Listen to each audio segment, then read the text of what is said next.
Allô, c'est Marie-André. Aujourd'hui, pour la portion Ashtanga, on va travailler sur Kurmasana et Supta Kurmasana, qui sont les postures de la tortue.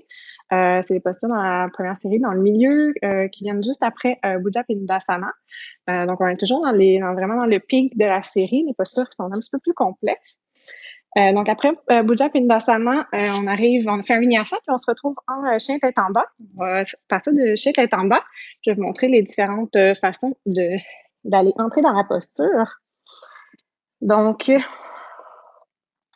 du chien tête en bas, pour commencer, on peut tout simplement marcher ou sauter les pieds derrière les mains.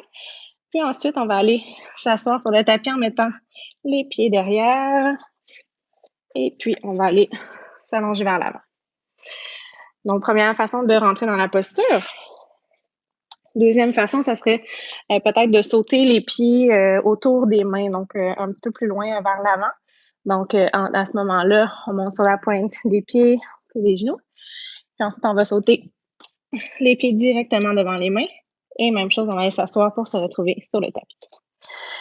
Sinon, dernière façon d'aller se retrouver dans la posture, ça serait de sauter directement en Titibhasana, qui est donc la posture de la luciole. Donc, un peu dans le même principe qu'avec Bhuja Pindasana, on va sauter, on va rester en équilibre sur les mains, on va lancer les pieds devant. Donc, je vous le démontre, voilà. Titibhasana.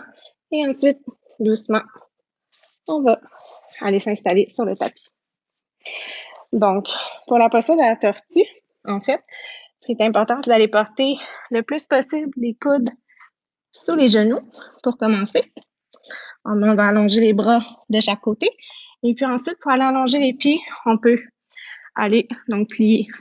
Puis on plie les chevilles et ensuite, on va descendre tranquillement vers le sol. Donc, on va essayer vraiment de garder le dos long le plus possible. On va essayer d'allonger les jambes le plus possible. Tant et aussi longtemps que nos jambes ne sont pas droites complètement, on va garder les pieds flex. Les bras vont être de chaque côté. Allonger la paume des mains et vers le sol. Et on amène le front au sol. Donc, on reste ici pour 5 respirations. C'est la première partie de la posture. Donc, évidemment, pour cette partie, il y a une variation qui est possible. Donc, si jamais on a moins de flexibilité, en fait, la variation possible pour ça serait juste d'aller chercher l'extérieur des pieds en gardant les genoux pliés et de rester ici. Donc, on descend le plus loin possible selon sa flexibilité. Donc, ça serait la pause est de rester ici. Si vous êtes toujours dans cette variation-là, donc on va sauter la variation numéro 2, donc Supta Kurmasana à ce moment-là. Donc, on ne fera pas la deuxième posture. Par contre, si vous êtes dans la deuxième variation, donc avec les mains derrière, ensuite, donc après les 5 respirations, on se relève un petit peu, on va aller faire le bind. Donc, pour aller faire le bind derrière, on essaie d'aller porter un petit peu plus, encore un peu plus les épaules, pardon, derrière les genoux.